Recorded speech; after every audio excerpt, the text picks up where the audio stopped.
মরবে তারা, শেষ। শয়তানের কথা শুনে এখন দেশ ছাড়া একদল, আর দেশের দিকে উকি দিতে পারে না।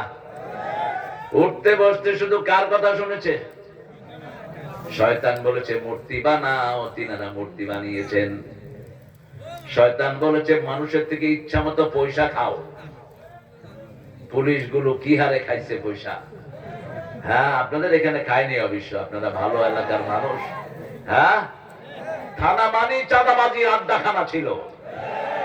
ওই অফিসার গুলো তো এখনো চেঞ্জ হয়নি। ওই শয়তান গুলো কোথায়, যারা চাঁদাবাজি করে গত 17 বছর আমাদেরকে বাড়ি ছাড়া করেছে।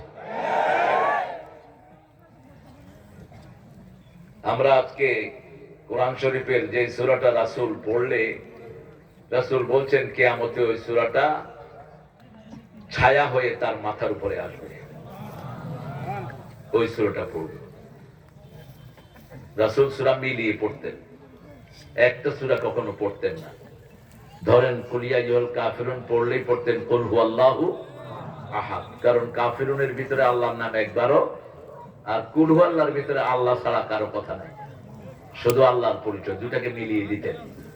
আলাম নাশরাহ পড়লে পড়তেন আদ-দুহা, সূরা বাকারা পড়লে পড়তেন আলে ইমরান, সূরা রহমান পড়লে পড়তেন ওয়াকিয়া। এই দুটি সূরা বিষয় ভিত্তিক মিল। সূরা মুলক পড়লে পড়তেন সূরা সিজদা, সিজদার মুলক একই বিষয়, দুইটা 30 আয়াত 30 আয়াত।